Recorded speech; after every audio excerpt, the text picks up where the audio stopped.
Hello, everyone. I am Eric Walworth, aka Fantastic Gigantic, and I am 7 feet tall.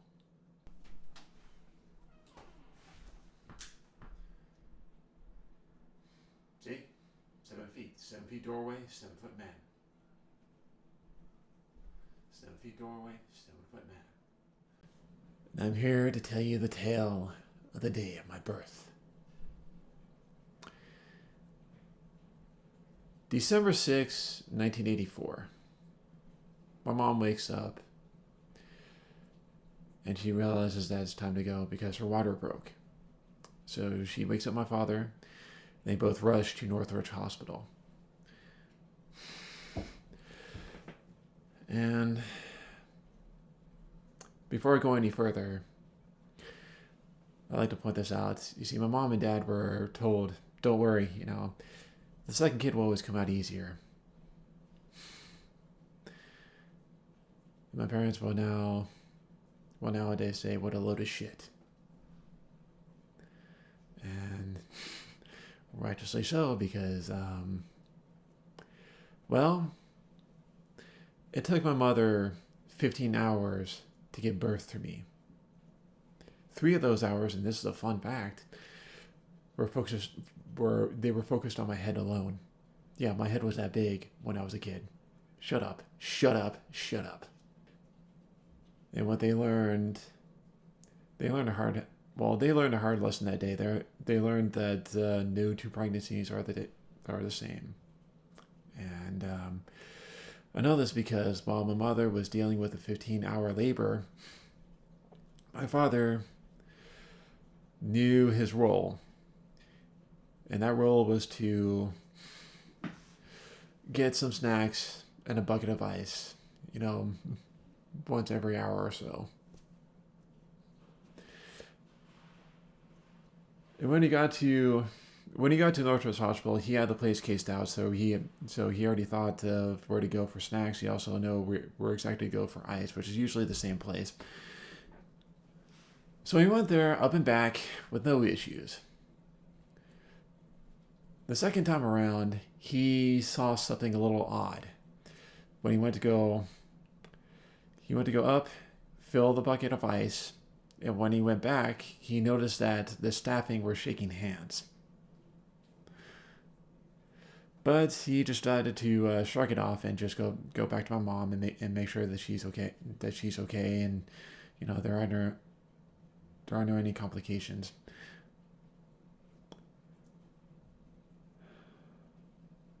But the third time, my father went to go grab some snacks because obviously he and my mother were hungry, so he went to go to the snack machine. And while he was there, he noticed that the staffing were shaking hands again. And when he decided to take a closer look, and he realized they weren't exactly shaking hands. They were making bets. And he pulled one of the staffing members aside. And he managed to get some information out of them. First off, they were making bets on 2 things. First off, when I was going to be done. And secondly, how big was I going to be?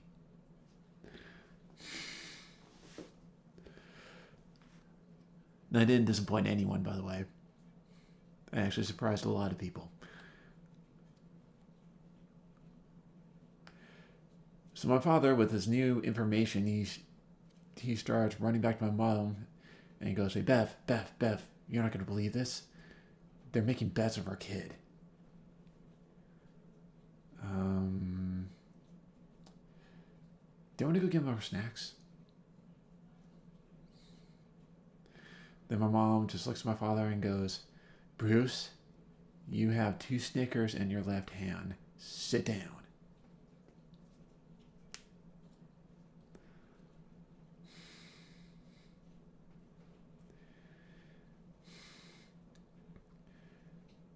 So a couple more hours go by. Then it's time to fill the bucket of ice again. My father, he's ready now. So we get to the bucket of ice, and he sees one of the staffing members, and he pulls him aside and goes, "Listen, I know about the bet.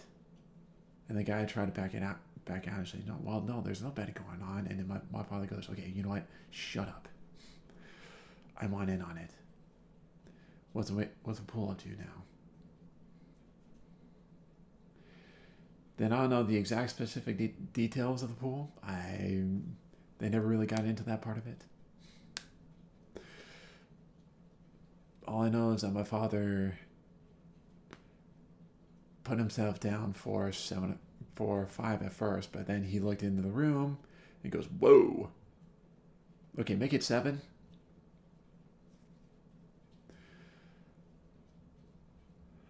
So my father placed his bet. And a couple hours after that, my mom was finally finished with me.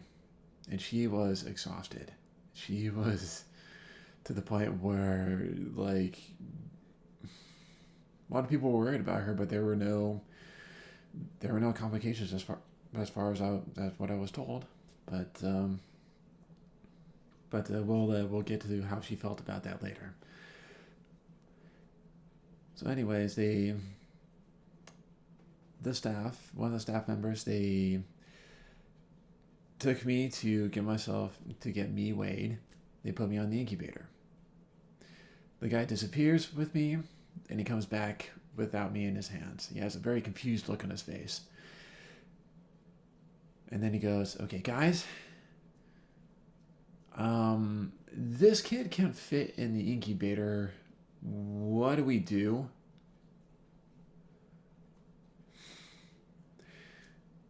And everyone kind of stood around in awkward silence because this has never happened to them before. And this is exactly what I was told about that part. Then all of a sudden, and this is completely true, when one of the other staffing members says, I got it. They go to another room, they come back, and they get a separate incubator. And put it right beside the incubator that I was originally in. They take me out the incubator, that incubator at least, and they put me in between the 2 incubators. And they had to use this wonderful thing called math to add up the weight between those incubators. And this is true. This is what I was told.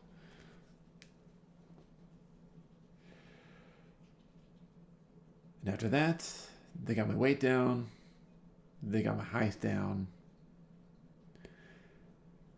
And I don't know how much was won on that bet. I just know that weirdly, and this is just by mystery, the money wound up in my mother's hands.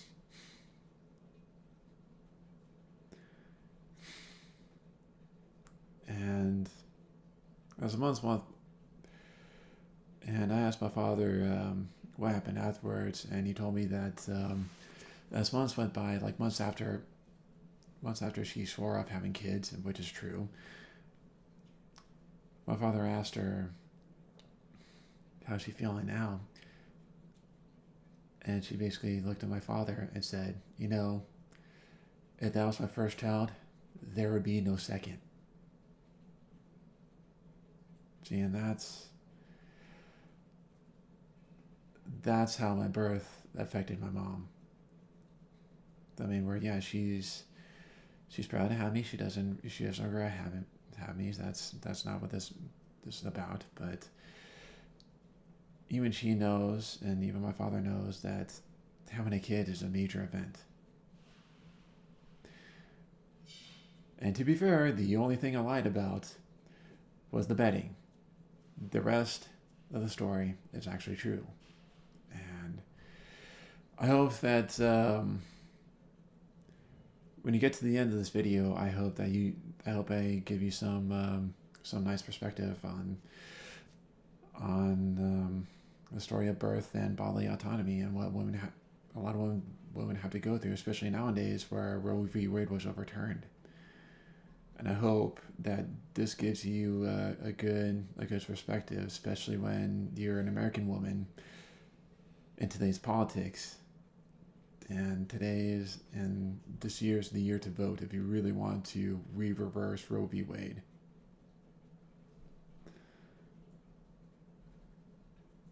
and make abortion legal. So I guess if you like this video, I'll make more videos like this one, like what it's like to be, what life is like as a 7-foot tall person. But other than that, I will be making more other kind of videos. So if you want, you can stay tuned. Hit that subscribe button. And other than that, all I gotta say is see you later.